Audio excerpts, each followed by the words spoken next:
त्यसको बापतमा केही रिटर्न दिन चाहन्छ कि चाहँदैन। अनि जुन आइडियाले चाहिँ तपाईँको 10 बाट 100, 100 बाट 1000, 1000 बाट लाख जानलाई पनि अलिकति उनीहरूको लाइफमा चेन्जेस या उनीहरूको एक्सपिरियन्समा चेन्जेस आउन सक्ने आइडिया छ भने बल्ल त्यसलाई पर्स्यु गर्नु पर्यो। आज हामी लकडाउनको बेला सबभन्दा बढी युज गर्ने प्लेटफर्म कुन हो? यही डिजिटल के अरे इलेक्ट्रोनिक प्लेटफर्म होइन। अब लकडाउन खुलेपछि देशको स्थिति के होला त? इकोनोमी कतातिर जाला त? यो सोच्नुपर्ने चिज हो। यसको एन्सरमा is gonna be your startup. तर उनीहरूले सर्भिस गरिरहेछ, दे आर कनेक्टिङ पिपल। बिचको मिडलम्यानको काम हटाइदिएर सफ्टवेयर र टेक्नोलोजीले गरिरहेछ। सो आफ्नो आइडियालाई जहिले पनि यो दुईटाको मापदण्डमा राख्नु। Is your idea innovative and futuristic or is your idea problem solving? यो चाहिँ म अहिले इन्भल्भ भइरहेको 5 वटा चिज भयो होइन। 2 as a entrepreneur, 3 as a businessman, एउटा चाहिँ अन बोथ। सो ठ्याक्क ब्यालेन्समा छ। सो इनकमिङ डेज के हुन्छ कसो हुन्छ हेरौँला। अब बेसिकली भन्नुपर्दा एन्टरप्रेनर र बिजनेसम्यानको डिफ्रेन्स मैले यहाँ केही नोट्सहरू प्रिपेयर गरेको थिएँ। सो आई विल बी अब पछि कसैलाई चाहियो भने आई डोन्ट थिङ्क अब म कसरी एभाइलेबल गराउँ, आई विल अब सौगात भाइसँग कुरा गरेर म त्यो मिलाउँला होइन।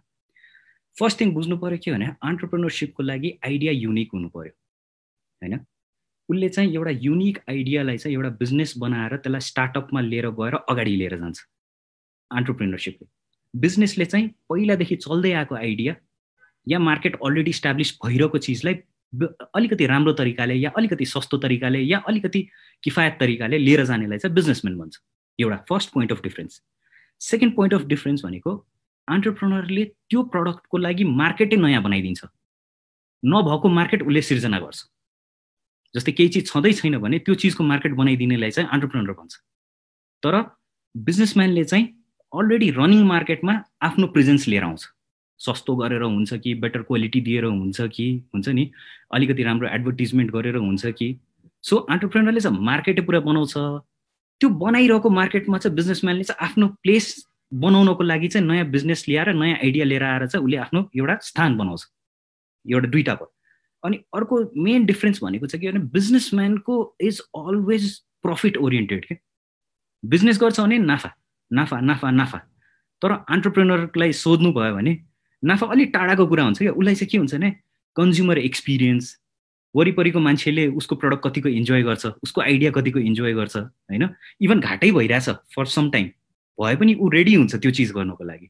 So there is a major difference between an entrepreneur र बिजनेसम्यान। यो कुरा त सबैले बुझ्नुभयो होला है। अब तपाईँ अब यो बिजनेसम्यानको पार्ट चाहिँ म छोडिदिउँ, एज अ एन्टरप्रेनरको पार्ट चाहिँ मात्र म गर्छु है। तपाईँमा एन्टरप्रेनरसिप छ अरे भनेपछि how do you go about it? How do you think in the lines of being an entrepreneur? First step हुनुको लागि के गर्नु पर्यो भने पहिला आफूलाई सोध्नु पर्यो, are you ready to be an entrepreneur? हावातालमा म स्टार्टअप गर्छु भनेर होइन। लजिकली सोध्नु भयो भने एउटा स्टार्टअप र एन्टरप्रेनर हुनुको लागि तपाईँलाई एकदमै धेरै पेसेन्स, एकदमै धेरै टाइम र एकदमै धेरै भनौँ न एफर्ट र कन्टिन्युस त्यो पुस चाहिन्छ क्या। तपाईँ त्यो लिन सक्ने स्थिति हुनुहुन्छ कि हुनुहुन्न? जस्तै फर इक्जाम्पल चितवनमा बस्नु भएको छ अरे कोही होइन। चितवनमा बसेको मान्छे काठमाडौँ आएर केही स्टार्टअप गर्न चाहनुहुन्छ अरे। काठमाडौँ आएपछि घर भाडा लिनु पर्यो। घर भाडा भएपछि उसको आफ्नो घरको एक्सपेन्सेसहरू पनि हुन्छ। एक त स्टार्टअपमा पैसा राख। त्यो स्टार्टअपले तपाईँलाई कमाएर दिन्छ सायद 1 वर्ष या 1.5 वर्षमा बल्ल निकाल्न मिल्ने गरी। किनभने त्योभन्दा अगाडि जति पनि कमाएको हुन्छ त्यसमै रिइन्भेस्ट भइरहेको छ। स्टार्टअपको त्यो इट्स के भन्ने अब त्यो थम्ब रुलै हो। जति कमाउनुहुन्छ पहिला सुरु त्यसलाई ग्रो गर्नलाई राख्नुपर्छ अनि बल्ल निकाल्न मिल्छ। सो त्यो 1 वर्षसम्मको समयमा त्यो मान्छेले आफ्नो घरको यताउता चिजको सबै एक्सपेन्सेस धानेर पनि स्टार्टअपमा त्यही एनर्जी दिइराख्न सक्छ कि सक्दैन? Are you prepared for that or not? तपाईँलाई घरमा पनि पैसा पठाउनु छ, आफ्नो घर जीविका पनि के अरे जिउनु छ र at the same time startup गर्नु छ, तर तपाईँसँग पैसा छैन। You are not ready for startup, you are not ready for entrepreneurship. तपाईँ जब गर्नुहोस्, get a financial stability. At least 1 वर्षसम्म कहीँबाट पनि पैसा आएन भने पनि मेरो रेगुलर लाइफमा केही डिस्टर्बेन्स आउँदैन भनेर जब कन्फिडेन्स आउँछ तब मात्र स्टार्टअप गर्नु। बिकज त्यो गर्नु भएपछि मात्र तपाईँको स्टार्टअप सायद सक्सेसफुल होला है। बल्ल 100 वटा स्टार्टअप खोल्दाखेरि 90 वटा फेल हुन्छ जहिले पनि। त्यो 10 वटामा पर्नको लागि धेरै मेहनत चाहिन्छ है। मेरो आफ्नो पनि धेरै फेलियर स्टोरीहरू छ, त्यो पछि गरौँला होइन। तर भने नि फर्स्ट थिङ भनेको आफू रेडी छु कि छैन, am I ready for a startup or not? अर्को फर्स्ट थिङ, हामी स्टार्टअप गर्ने एन्टरप्रेन्योरहरू एकदम भावुक हुन्छ आफ्नो आइडियालाई लिएर, जसलाई पनि आफ्नो आइडिया एकदमै खतरा लाग्छ होइन, तर त्यो आइडिया सेलेबल हो कि होइन, मान्छेले तपाईँको आइडिया लिएर तपाईँलाई त्यसको बापतमा केही रिटर्न दिन चाहन्छ कि चाहँदैन, त्यो पनि एउटा एकदम क्रिटिकल्ली एनालाइसिस गर्नुपर्ने हो। An idea needs to be sellable, first thing, बेच्न सक्नु पर्यो या त्यो अरूलाई काम आउनु पर्यो, अनि मात्र त्यो अरूलाई काम आए बापत अरूले तपाईँलाई पैसा दिन सकेको मनस्थिति हुनु पर्यो। त्यो कसरी थाहा पाउने? 15 जना आफ्नो साथी सर्कललाई सोध्ने, मैले यो चिज गर्न लाग्छु होइन, यो चिज गरेर तेरो लाइफको यो प्रब्लम सल्भ हुन्छ या तैँले यो एक्सपिरियन्स पाउँछस्, यसको लागि मैले तँलाई 10 रुपियाँ दे भन्यो भने त दिन्छस् कि दिँदैनस्? लजिकल क्वेसन के, यसरी सोध्ने के, एकदम प्र्याक्टिकल है, बुक नलेज के पनि होइन, this is like hard core practical चिज म भनिरहेको छु अहिले। सो आफ्नो सर्कलबाट त सोध्नु पाएँ, पहिला सुरु आफ्नो परिवारलाई सोध्नु पाएँ, परिवारले त्यति सिरियसली लिँदैन क्या हामीलाई फर्स्टमा होइन। सो तर आफ्नो साथीभाइको सर्कल, अनि त्यसपछि अलिकति नचिनेको मान्छेहरू, साथीको साथीहरू के हुन्छ नि, कहिले ग्यादरिङमा भेट्या हुन्छ नि, 5 मिनट्स इट टेक्स, मैले यस्तो गरेँ भने how much are you willing to pay for this service भनेर सोध्न पाएँ। त्यसले के गर्छ, एउटा भ्यालिडेसन दिन्छ। भ्यालिडेसन भनेको कन्फिडेन्स हो स्टार्टअपको लागि है। त्यो आइडिया गइसकेपछि अनि अर्को मेन चिज भनेको के भने, एउटा एन्टरप्रेन्योर भइसकेपछि आजको जमानामा, अहिलेको जमानामा म एक्लै गर्छु, म आफै गर्छु भनेर चाहिँ नलाग्नु। That will be a very very bad decision है अहिलेको लागि। You need a co founder, you need a team. एकजना एन्टरप्रेन्योर छ भने अर्को बिजनेसम्यान चाहियो क्या सँगसँगै। एउटाले चाहिँ एन्टरप्रेन्योरसिपलाई हेऱ्यो, अर्कोले चाहिँ बिजनेसलाई हेर्न सकोस्। अनि जहिले पनि यो एन्टरप्रेन्योर एकदमै भावुक र एकदमै के हुन्छ, इमोसनल्ली ड्रिभन हुन्छ क्या। बिजनेसम्यानले उसलाई के अरे टोन डाउन गर्छ क्या। सो यो सँगसँगै एउटा टिम भयो भने बल्ल तपाईँहरू स्काई रकेट गर्न सक्छ। अनि अहिले पनि यस्तो भइसक्यो कि अब भनौँ न, पहिला थियो होला मान्छेहरू एक्लै गर्ने, आफै गर्ने, अहिले जति बाँडेर गऱ्यो, जति ठुलो टिम भयो, जति राम्ररी सबजनालाई कोअर्डिनेट गर्यो, त्यति चान्सेस अफ ग्रोइङ अप एकदमै ठुलो छ। र स्टार्टअपको अर्को फर्स्ट थिङ भनेको सेलेबल हुनु पर्यो, सेकेन्ड भनेको चाहिँ स्केलेबल हुनु पर्यो क्या। स्केलेबल भनेको ग्रो गर्न सक्ने हुनु पर्यो स्टार्टअपको लागि। आफ्नो आइडिया चल्छ कि चल्दैन, म स्टार्टअप गरौँ कि नगर्नु भन्नलाई यो दुईटा चाहिँ एकदमै ठुलो पोइन्ट हो है। पहिला सुरु सेलेबल आइडिया हुनु पर्यो, अर्को स्केलेबल आइडिया हुनु पर्यो। स्केलेबल भनेको आज 10 जनाले युज गरिरहेछ, भोलि 100 जनाले युज गर्ला नि त, पर्सि 1000 जनाले युज गर्ला नि त। एन्सर नो छ भने त्यो स्टार्टअपको आइडिया छोडिदिनु, त्यतातिर जाँदै नजाउँ। 100 जनालाई पनि त्यसले क्याटर गर्न सक्दैन भने आफ्नै थिङ्किङ हो, त्यो क्रिटिकली एनालाइज गर्नु पर्यो, त्यतातिर दिमागै नलाए हुन्छ। अनि जुन आइडियाले चाहिँ तपाईँको 10 बाट 100, 100 बाट 1000, 1000 बाट लाख जनालाई पनि अलिकति उनीहरूको लाइफमा चेन्जेस या उनीहरूको एक्सपिरियन्समा चेन्जेस आउन सक्ने आइडिया छ भने बल्ल त्यसलाई पर्स्यु गर्नु पर्यो। यो दुईटा पोइन्ट क्लियर छ। अब त्यसपछि एन्टरप्रेन्योर हुनलाई के चाहियो त? एउटा पहिला सुरु आइडिया चाहियो, स्टार्टअप चाहियो होइन। स्टार्टअपको लागि चाहियो आइडिया, अनि आइडिया चाहिँ त्यही सेलेबल र स्केलेबल हुनु पर्यो र मासमा जानु पर्यो है। त्यसपछि अर्को चिज भनेको आइडिया चाहिँ कसरी जेनेरेट गर्ने त, कसरी सोच्ने त, यो आइडिया कहाँबाट आउँछ त होइन। घर बसी कसरी सोच्नु त, म यो आइडिया कसरी सोच्ने भन्दाखेरि मेरो विचारमा idea generation for a startup गर्नको लागि दुईटा मात्र क्याटेगोरीमा छुट्याउँछु म चाहिँ। एउटा चाहिँ के भन्छु भने त्यसलाई अलिकति इनोभेटिभ र फ्युचरिस्टिक आइडिया भन्छ होइन। एउटा चाहिँ म के भन्छु, अर्को प्रब्लम सल्भिङ आइडिया भन्छ। यो इनोभेटिभ आइडिया चाहिँ कसरी आउँछ भने नि, तपाईँ आफू 5 वर्षपछि यो नेपाल कहाँ जाला त, नेपाल यो ठाउँमा जान्छ, अनि यो प्रब्लम आउँछ, अनि त्यो प्रब्लमको सोल्युसन मैले आजदेखि प्रिपेयर गरेँ भने 2 वर्षमा त मेरो त एकदम स्केल एकदमै माथि जान्छ भन्ने सोच्न सक्नु पर्यो आफूले। त्यो भनेको चाहिँ फ्युचरिस्टिक हो। जस्तै यसको कुनै एक्जाम्पल दिन सके भने अहिले एकदम चर्चामा आइरहेको चिज भनेको ई सेवा भयो। ई सेवा सुरु भयो कहिले? 2000 तिर, जब इन्टरनेट पनि राम्ररी चलिरहेको थिएन है। आज हामी लकडाउनको बेला सबभन्दा बढी युज गर्ने प्लेटफर्म कुन हो? यही डिजिटल के अरे इलेक्ट्रोनिक प्लेटफर्म होइन। सो यो चाहिँ के भने इनोभेटिभ आइडिया। उसले के सोच्यो, अब चाहिँ संसारको 5 वर्ष या 6 वर्षपछि धेरैजना युजर इन्टरनेटमा आउँछन् र ब्याङ्कबाट क्यासलेस ट्रान्जेक्सन गर्छन्, अनि क्यासलेस ट्रान्जेक्सन गरिसकेपछि बल्ल मेरो पोर्टल चाहिँ राम्ररी अगाडि बढ्छ भनेर सोचेपछि बल्ल यो ई सेवा, खल्ती, अनि यो अहिले अब आइएमई पे, अनेकौँ चिजहरू आइरहेको छ। These are like innovative ideas. र यो गर्नको लागि फ्युचरमै सोचेर भन्नु पर्यो क्या। अब बस्दा बस्दै हुन्छ नि, आफ्नो वरिपरि नै सोचेर लगभग 2 वर्षमा, जस्तै अहिलेको राइट नाउको समय हेरौँ है। अब लकडाउन खुलेपछि देशको स्थिति के होला त, इकोनोमी कतातिर जाला त? यो सोच्नुपर्ने चिज हो। यसको एन्सरमा is gonna be your startup. मेरो विचारमा अब लकडाउन खुल्ने बित्तिकै नेपालबाट मान्छेहरू बाहिर जाँदैनन्, बाहिरबाट मान्छेहरू नेपाल आउँदैनन् होइन। भनेपछि यहाँ जति पनि लेबर फोर्स छ अब नेपालमै बस्छन्। र सबभन्दा बुमिङ सेक्टर भनेको एउटा एग्रिकल्चर हुन्छ होला, अर्को एनिथिङ अनलाइन, जुन चाहिँ अब अनलाइन बिजनेसहरू हुन्छ नि, अनलाइन सपिङ भनौँ, अनलाइन तपाईँको यो डेलिभरी, अहिले जस्तै घर घरमा सबै सामानहरू डेलिभरी गरिरहेछ होइन, योसँग रिलेटेड चिजहरू चाहिँ अब एकदमै बुम हुन्छ, एकैचोटि एक्सप्लोड हुन्छ। सो इफ तपाईँ जस्तै यो चितवनको भाइले गरिरहेछ भने चितवनमा मान्छेलाई के चाहिएको छ त, त्यो one stop solution in a one website or in one e commerce web portal गर्न सक्यो भने that will be your new startup है।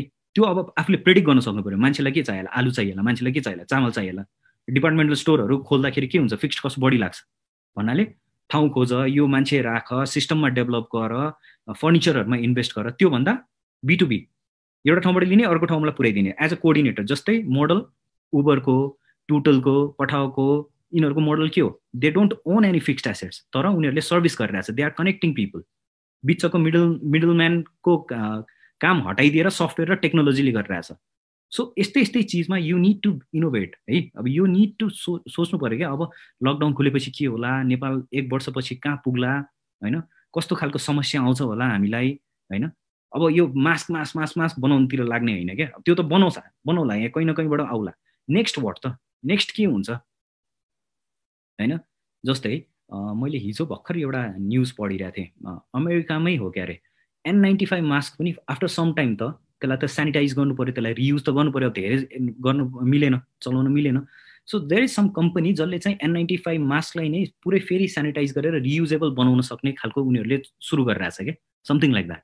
That is just an example है। अब हामी नेपालको कन्टेक्स्टमा बसेर हेरौँ र आइडिया जेनेरेट गर्दाखेरि तपाईँले के गर्नु भने गभर्मेन्ट लेभल पनि हुने, म देशलाई यो गर्छु, म संसारलाई यो गर्छु भनेर एकदमै ठुलो आइडिया अहिले कल्पना नगर्नु।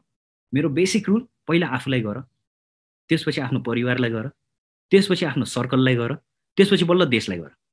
यो 3टा चिज राम्रो नभएसम्म देशमा जानु पर्दैन, किनभने त्यहाँ गएर फेरि फर्केरै आइन्छ क्या, यो 3टा चिजले जहिले तान्दिन्छ। त्यसैले पहिला सुरु थिङ्क अफ सम आइडिया जसले चाहिँ तपाईँलाई आफूलाई पकेटमा पैसा ल्याओस्, त्यसपछि तपाईँको स्ट्यान्डर्ड अफ लिभिङलाई अलिकति राम्रो बनाओस्, त्यसपछि तपाईँको वरिपरिको सर्कललाई पनि त्यसमा जोडेर तिनीहरूको पनि लाइफ राम्रो होस्। त्यसपछि बल्ल अलिक ठुलो लेभलमा गभर्मेन्टको हेल्प चाहिने, गभर्मेन्टकै बजेट चाहिने, त्यस्तो खालको आइडियाजहरू चाहिँ अलिक पछिको दिनमा मात्र बल्ल डेभलप गरौँ कि। सो यो भयो एउटा इनोभेटिभ आइडियाको कुरा। इनोभेटिभ आइडियामा अर्को इक्जाम्पल दिनु पर्दाखेरि आउँछ QFX। सिनेमा हलहरू त थियो, तर मल्टिप्लेक्समा मान्छेहरू जाला, यहीँ पपकर्न बनाउनु पर्ला, बर्गर पनि दिउँला, मोमो पनि दिउँला, मान्छेहरूलाई यहाँ भित्र आएपछि वान स्टप सोल्युसन दिउँला भनेर QFXले धेरै अगाडि सोचेको। जय नेपाल लिँदाखेरि सोचेको, जय नेपालबाट कुमारीबाट सिभिल मलबाट लाभिङ मलबाट अब भक्तपुरबाट अल ओभर नेपाल फ्रेन्चाइजी सिस्टममा गएको छ। सो यो पनि के भयो, एउटा innovative idea. They thought about अबको 10 वर्षमा मान्छेले 300 रुपियाँ पनि तिर्छ, 5 वर्षमा मान्छेले 300-400 रुपियाँ तिर्छ। त्यतिखेर जब QFX सुरु भयो टिकट प्राइसेस 30 रुपियाँ, 35 रुपियाँ, 40 रुपियाँ थियो, उनीहरूले सिधै 110 रुपियाँ, 120 रुपियाँबाट सुरु गर्यो। So they did. अनि अहिलेको दिनमा आएर एउटा एकदम ग्लोबल्ली एकदम खतरा कर्पोरेट भएर बस्न सकेको छ नेपालको कन्टेक्स्टमा है। अर्को जावा पनि त्यसकै इक्जाम्पल हो। अब अलिकति युनिक तरिकाको इक्जाम्पल इनोभेटिभ चिज दिन्छु है। त्यो भनेको के भने नेपाल.फुडलाई कसले फलो गर्छ है, मैले हात उठाएको देख्छु। सो नेपाल फुड भयो, रुटिन अफ नेपाल बन्द भयो, यिनीहरू के हो त, एउटा इन्फर्मेसन फ्लो गर्नको लागि बनेको चिज थियो, तर now look at them, they are startup. यो एउटा डिजिटल प्लेटफर्मको स्टार्टअप हो। अहिले हामी न्युजको लागि कहाँ जान्छौँ, रुटिन अफ नेपाल बन्दमा जान्छौँ। कस्तो रिच छ उनीहरूको। सी उनीहरूले केबाट सुरु गरेको, खालि एउटा इन्फर्मेसन पब्लिकमा दिउँ भन्नलाई सुरु गरेको, त्यसको लागि पैसा चाहिएको थियो, थिएन नि होइन। कम्युनिटी बिल्डअप हुँदै गएको। नेपाल फुडले के गर्यो, जब फुड ब्लगिङ भन्ने चिज धेरै थिएन, उसले के गर्यो, ठाउँमा गएर खानाहरूको राख्दै गएर अहिले हि गेट्स पेड, उसको एउटा बिजनेसै भएको छ राम्रो। त्यस्तै इन्डियामा अब जस्तै स्विगी यताउता रेस्टुरेन्टहरूलाई रेटिङ गर्ने एपहरू धेरै छ, नेपालमा छैन अहिले। कुन रेस्टुरेन्टको कसरी रेटिङ गर्ने भनेर, that's a very virgin territory. कसैलाई गर्न मन छ भने त्यो idea is also nice idea, startup हुन्छ त्यो। केही गर्नु पर्दैन, एउटा एप बनाउनु पर्यो, ठाउँ ठाउँमा रेस्टुरेन्टमा गएर त्यसको क्वालिटीको अनुसारले रेटिङ दिन थाल्ने, मान्छेलाई त्यही अनुसारले राख्ने होइन। ट्रिप एडभाइजर जस्तै भनौँ न, ट्रिप एडभाइजरले तपाईँको होटलहरूलाई गर्छ, you can do restaurants, local ठाउँहरूको लागि अलग्गै सेक्टर होइन, अलिकति 2000-3000सम्म जसको बजेट छ उनीहरूलाई जानलाई यो ठाउँ, त्यसरी क्या समथिङ लाइक द्याट। तर वाट एभर योर आइडिया अहिलेको जमानामा चाहिँ I think it has to be in the internet, it's a compulsion, इन्टरनेटसँग रिलेटेड हुनै पर्यो यदि you want to scale up, internet र इ कमर्ससँग रिलेटेड हुनै पर्यो। द्याट इज अहिले अब देशको स्थिति त्यही हो। अनि अर्को सोच्ने चाहिँ कसरी भने अर्को प्रब्लम सल्भिङ आइडियाज। अब यो प्रब्लम सल्भिङ आइडियाज भनेको चाहिँ यु क्यान, म एक्जाम्पल दिन्छु देन तपाईँहरूलाई अलिक मजाले सरर याद आउँछ कि यो टुटल पठाओ प्रब्लम सल्भिङ आइडियाज हो, food Mandu problem solving ideas हो, भाटबटिनी प्रब्लम सल्भिङ आइडियाज हो, यो दराजहरू सबै प्रब्लम सल्भिङ आइडियाज हो। भन्नाले के छ कमन यिनीहरूमा, यिनीहरू केही इनोभेट गरे हो नयाँ होइन नि, भएको चिजलाई व्यवस्थित गरिदिएर मान्छेसँग रिच नजिकै गर्दा मान्छेको टाइम बचाइदिएको, मान्छेलाई कस्ट इफेक्टिभ बनाइदिएको होइन त। टुटल पठाओले के गर्यो, मान्छेलाई प्रब्लम थियो, जहाँ पनि काठमाडौँमा हेर्नु ट्याक्सीको प्रब्लम, ट्याक्सीवालाहरूले दुःख दिने, यो जान नमान्ने त्यो जान नमान्ने, एकदमै बढी पैसा भनिदिने होइन। त्यसपछि टुटल र पठाओ जुन चाहिँ इन्टरनेसनली उबरले सुरु नै गरेको थियो, के गर्यो, मान्छेको प्रब्लमलाई सल्भ गरिदियो, तपाईँ जहाँ हुनुहुन्छ त्यहीँ बाइक आउँछ तुरुन्त लिएर जान्छ। भाटबटिनीले के गरिदियो, चामल किन्नु एउटा पसल जाऊ, बिस्किट किन्नु अर्को पसल जाऊ, अनि त्यसपछि इलेक्ट्रोनिक्स किन्नु अर्को पसल जाऊ, एउटै ठाउँमा जाऊ, ढ्याक्क पार्क गरेर ढकढक ढकढक फ्लोर अनुसार सरर सबै चिज अभाइलेबल छ, मान्छेको टाइम बच्यो, 2-4 रुपियाँ महँगो भयो भने पनि बरु तिरेर लिन्छ। तर भाटबटिनीले के हो, बल्कमा पर्चेस गर्ने बित्तिकै मार्केटभन्दा बरु झन् सस्तो हुन्छ। So they came up with problem solving ideas यो। सो आफ्नो आइडियालाई जहिले पनि यो दुईटाको मापदण्डमा राख्नु, is your idea innovative and futuristic or is your idea problem solving. Problem solving आइडियाजको लागि त्यही अघिकै भनेको चिज, आफ्नो सानो एउटा प्रोटोटाइप बनाउने, कसैको लाइफमा सिधै केही गर्नु पर्दैन, 20 जनालाई राखेर तिम्रो जिन्दगीमा के प्रब्लम छ ल भन भन्ने, नोट डाउन गर्ने 20वटा, त्यस्तै 25 जनालाई सोध्ने, त्यसपछि कुन कुन मान्छेको के प्रब्लम छ, कमन प्रब्लमहरू लिने, त्यो प्रब्लमलाई कसरी सोल्युसन गर्न सकिन्छ त, you give them a very easy र छिटो solution, that will be your startup. केही गर्नै पर्दैन, गाह्रो छ स्टार्टअपको बारेमा सोच्नलाई, सोच अब दिमाग, मान्छेको प्रब्लम त कति छ नि, धेरै प्रब्लम छ। That is a problem solving idea model, सिद्धो केही गर्नै पर्दैन, you need to identify the problem, you need to solve the problem, भइरहेको सोल्युसन भन्दा अलिकति कम प्राइस र छिटो, टाइम कममा लाग्ने बित्तिकै तपाईँले केही सोच्यो भने you will be overnight hit, रातोरात एउटा स्टार्टअप खतरा बनेर निस्किन्छ है। सो जहिले पनि आइडिया सोच्दाखेरि चाहिँ यो दुईटा प्यारामिटरमा सोच्दा हुन्छ। थर्ड मलाई थाहा भएन, मेरो दिमागले भ्या जति चाहिँ यो हो। अब आइडियाज प्लान भयो, को फाउन्डर पनि आयो होइन, तपाईँको स्टार्टअप पनि रेडी भयो, अब के गर्ने, अब चाहियो कि पैसा चाहियो नि त स्टार्टअप गर्नको लागि। पैसा कहाँबाट ल्याउने त होइन, हामी सुन्छौँ ओहो विदेशमा त्यसले यस्तो यस्तो गरेर पैसा रेज गर्यो, उसलाई यति इन्भेस्टरले यति दियो, यताबाट उता दियो। नेपालको सिनारियोमा के छ भन्दाखेरि स्याडली नेपालमा एकदमै गाह्रो छ पैसा उठाउनको लागि होइन, भन्दाखेरि ब्याङ्क हुन्छ, भेन्चर क्यापिटल हुन्छ, सिड फन्डहरू हुन्छ, यिनीहरू चाहिँ के हो 100वटामा 1 जनाले बल्ल पाउँछ, 100वटामा 1 जनाले बल्ल पाउँछ। रियलिस्टिक के हो त भन्दाखेरि फर्स्ट सोर्स अफ इन्कम कसरी क्यापिटल उठाउने त आफ्नो स्टार्टअपको लागि, परिवार रोएर हुन्छ, कराएर हुन्छ, ब्ल्याकमेल गरेर हुन्छ, परिवारको सदस्यबाट पैसा लिने, एक भएन, पुगेन, त्यतिले पनि पुगेन। अर्को साथीभाइ, उपाय छैन, यिनीहरूलाई भन्नै पर्यो, यिनीहरूसँग लिनै पर्यो, जसरी भए पनि लिनै पर्यो, र यिनीहरूले पनि दिएनन् भने तेस्रो and the only last option, यो रियलिस्टिक अहिले नेपालको कन्टेक्स्टमा रियलिस्टिक कुरा भन्दैछु है, तेस्रो भनेको आफ्नो घर नजिकै यताउता ड्याडले चिनेको, मम्मीले चिनेको, साथीले चिनेको कोअपरेटिभ, 3 लाखदेखि 5 लाख रुपियाँ एउटा कोअपरेटिभले दिन्छ। सो यो बाहेक धितो नराखिकन पैसा लिने उपाय छैन नेपालमा। Get it in your head, कि आमा बाउ, परिवार, कि साथी, कि कोअपरेटिभ, यो बाहेक कसैले ल म उ गरिदिउँला नि, एन्जल इन्भेस्टर भएर आइदिउँला नि भनेर भन्यो भने 1 वर्ष तिमीले पर्फर्मेन्स राम्रो नगरिकन देखाइकन राम्रो फिडब्याक र राम्रो प्रफिटेबिलिटी नदेखाएसम्म कोही पनि इन्भेस्टरले विश्वास गर्नेवाला छैन, कसैले पनि पैसा हाल्दैन। त्यसैले आफ्नो आइडिया फर्स्टमा सोच्दाखेरि एकैचोटि 5 करोड 6 करोडको आइडिया नसोच्नु, लिमिटेड टु 10 लाख 15 लाख 20 लाख। त्यति पनि पैसा तिमीहरूले जम्मा गर्नै सकेनौ भने त्यो भनेको के हो भने तिमीले आफ्नो फ्यामिलीलाई पनि कन्भिन्स गर्न सकेनौ, तिमीले आफ्नो फ्रेन्ड्सलाई पनि कन्भिन्स गर्न सकेनौ, तिमीले एउटा कोअपरेटिभलाई पनि कन्भिन्स गर्न सकेनौ भने तिम्रो आइडिया बकवास छ। सिधा कुरा है म भन्छु। If you are not able to convince any of these people to raise money, then त्यो आइडियामा कामै नगरे हुन्छ। र एउटा कुरा मेरो एक्सपिरियन्समा मैले बुझेको कुरा के भने नि, पैसाले कहिले पनि बिजनेसलाई रोक्दैन। पैसा is just a tool, manage गर्ने चिज मात्र हो पैसा। पैसा कसरी म्यानेज गर्ने त्यो पनि एउटा कला नै हो। You need to develop that. If you are not able to manage पैसा इन योर अर्ली करियर, तिमी स्टार्टअपलाई बनेकै होइन, तिमी जब गर। सिधा कुरा, जब गर, अलिअलि इन्भेस्टमेन्ट सेयरमा गर, एन्ड बाई द टाइम अलिकति ट्याक्क बिहास्या गरेर अलिकति सेटल हुने टाइम हुन्छ, त्यो सेयरलाई मजाले बेच, त्यसपछि फिक्स डिपोजिटमा राख या सुनसुनहरू किनेर राख, त्यसरी गर। स्टार्टअप गर्नेले पैसा म्यानेज गर्नुपर्छ। यो मैले भनेको कुरा कतिलाई चित्त नबुझ्ला होइन, but this is the hard fact है। अरू उपाय नै छैन यो चिजहरू बाहेक। तो यो पैसा पनि भयो, यो पनि भयो होइन। अब तपाईँको स्टार्टअप सुरु भयो। अब स्टार्टअप सुरु भएपछि चाहिँ मान्छेले अब गर्नुपर्ने चिजहरू भनेको चाहिँ प्रडक्ट र सर्भिसमा ध्यान दिने, आफूले के कामले सुरु गरेको त्यो इसेन्सलाई चाहिँ कहिले पनि बिर्सिनु भएन। मैले यो स्टार्टअप के को लागि गरेको हो, किनभने अलिकति बढी पैसा आउन थाल्यो भने हामी मात्तिन्छौँ। ए म त खत्रै रहेछु नि, जे गरे पनि हुन्छ भनेर ओभर एक्सपान्सनतिर जान थाल्छौँ। अलिकति पैसा नआउन थाल्यो भने आत्तिन्छौँ। सो नमात्तिनु, नआत्तिनु, बिस्तारै बिस्तारै हसल गर्दै जानुपर्छ। एन्ड बिस्तारै न बिस्तारै एउटा 1 वर्ष या 1.5 वर्षको टाइममा इफ यो स्टार्टअप इज यो मैले भनेको क्राइटेरियाहरूलाई फुलफिल गर्छ भने इट विल सुट अप। त्यसपछि नेक्स्ट भाटबटिनी या नेक्स्ट ई सेवा या नेक्स्ट टुटल पठाओ भनेको अहिले हेरिरहेको 100 जना मध्ये कसैको आइडियाबाटै आउँछ होला मेरो विचारमा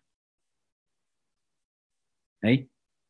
सो ठ्याक्कै कति भयो, हाफ एन आवर भयो। अब half an hour question answer लिउँ यो चिजमा। मैले आइडिया प्लान अनुसारले भने नि होइन, त्यो अनुसारले लाइक एन्टरप्रेन्योर हुनलाई चाहियो स्टार्टअप, स्टार्टअप हुनलाई चाहियो आइडिया, आइडिया कसरी जेनेरेट गर्ने यो चिजहरू भयो। त्यसपछि फन्ड जेनेरेट गरिसकेपछि अनि अर्को एउटा एकदम इम्पोर्टेन्ट कुरा जुन चाहिँ हामी नेपाली र मैले पनि आफ्नो अर्लियर डेजमा नगरेको काम भनेको चाहिँ जब स्टार्टअप हामी सुरु गर्छौँ you need to get it registered. क्या पेपरमा चाहिँ हुनु पर्यो। साथी साथी बीच नत्र एकदमै नराम्रो दरार पनि आउँछ होइन। तपाईँले पेपर वर्क रेजिस्ट्रेसन चाहिँ गर्नु पर्यो। त्यसको लागि अलिकति चाहिँ रिसर्च गर्ने कि सोल प्रोप्राइटरी गर्ने कि पार्टनरसिप फर्म गर्ने कि प्राइभेट लिमिटेड गर्ने कि यो कुराहरू पनि जानकारी चाहिँ भइराख्नुपर्छ क्या। कुन गर्दाखेरि तपाईँको आइडिया पछि गएर स्केलेबल हुन थालिसकेपछि यो लिगल चिजले मात्र पनि धेरै फन्डिङहरूलाई अड्काइदिन्छ क्या पछि। सो यो कुरा पनि बुझेर साइड बाई साइड साथी त हो नि पछि गरौँला नि भन्ने एटिट्युड चाहिँ नगरौँ, गरिहाल्नु। किनभने त्यो साथीको पनि त आमा बाउ पनि विश्वस्त हुन्छ क्या। तपाईँले आफ्नो साथीलाई चिनेको छ ठिक छ माने होइन, तर त्यो साथीसँग रिलेटेड उसको अङ्कल आमालाई के काम गरिरहेछ खै यिनीहरूको के पेपर वर्कहरू छैन, त्यो कन्फिडेन्स पनि चाहिन्छ क्या। सो द्याट भोलिको दिनमा अलि अरू पैसा चाहियो नि भन्दाखेरि के को लागि भनेर क्वेसन आउनुभन्दा छ पेपर यिनीहरू राम्ररी नै काम गरिरहेछ, प्रपरली काम गरिरहेछ, अलिकति चाहियो भने दिइदेऊ नि त भन्ने जस्तो फिडब्याक आउँछ। सो लिगालिटीलाई पनि हेरौँ, राम्रो टिम छनौट गरौँ, एक्लै नगरौँ, 2-3 जना मिलेर गरौँ। What are you doing with your friends भन्ने कन्सेप्ट आउँछ क्या हाम्रो 5 जना। र अर्को एउटा राम्रो कुरा चाहिँ म के भनिदिन्छु भने मैले धेरै मान्छेलाई भेटेँ जसलाई चाहिँ बिजनेस गर्न मन छ होइन। त्यो 5 जनाको ग्रुप भनौँ न, हामी अब आज यो गर्ने है, अब हामी बिस्तारै फ्युचरमा भनेर भन्छौँ। अनि 2 वर्ष 3 वर्ष भइसक्यो हुन्छ, त्यो कुरा त्यहीमै सीमित भइरहेको हुन्छ। भेट्दाखेरि त गर्ने होइन, गर्नुपर्ने त हो, गर्ने हो भनेर भनेको कतिजनाको होला है यहाँ हात उठाउँछ? अलमोस्ट 80% छ। सो त्यो चाहिँ के मिस्टेक भइरहेको हो भने नि एउटा गोल्डन रुल चाहिँ के राख भने एउटा सर्कलमा त्यो आइडिया फ्लोट गर्नलाई तिमी आफूलाई 3 महिना देऊ। 3 महिनामा त्यो आइडियामा एक पाइला पनि एक्जिक्युसन भएन भने त्यो सर्कलमा त्यो आइडिया डिस्कस गर्नै बन्द गरिदेऊ। कामै छैन त्यो 3 वर्ष 30 वर्षसम्म पनि हुँदैन। सर्कल चेन्ज गर, त्यो आइडिया अर्को ठाउँमा गएर भन या अर्को साथीको सर्कलमा भन, सायद त्यो अलिकति मुभमेन्ट अगाडि लिएर फर्स्ट स्टेप लिनुपर्छ क्या। त्यसपछि बाटो आफै आफै आफै आफै आफै खुल्दै आउँछ। यहाँबाट पोखरा जानलाई पनि रातिको टाइममा गयो भने हेडलाइटबाट कति डिस्टेन्स देख्छौँ हामीले, अलिकति अगाडिसम्म न देख्छौँ। तर स्टार्ट गर्यो गाडी भने बाटो घुमाउरा आयो भने पनि मोड्छौँ, अर्को गाडी आयो भने ओभरटेक गर्छौँ, त्यो आफै मिल्छ क्या। You need to take the first step. र फर्स्ट स्टेप टेक्नको लागि you need to have a good circle. You are average of 5 people that you daily meet. त्यसले गर्दाखेरि 5 जना चाहिँ जोसँग तपाईँ हरेक दिन भेट्नुहुन्छ, अलिकति प्रोडक्टिभ होस्, आफूले अलिकति केही सिक्न पनि पाओस् र सँगसँगै एकदम सपोर्टिभ पनि होस्। त्यो कारणले गर्दाखेरि चाहिँ त्यसरी जानुभयो भने चाहिँ you have a very bright future. अनि सो अब यो काम गर्दा गर्दै मेबी कहीँ न कहीँ हाम्रो यहाँ अहिले हेरिरहनु भएको कोही न कोहीसँग भेट भइहाल्ला। I look forward to that. So now let's, मैले बोल्नुपर्ने काम सकौँ, let's take question and answer सबैजनाको है, अब पालो पालो अनुसारले।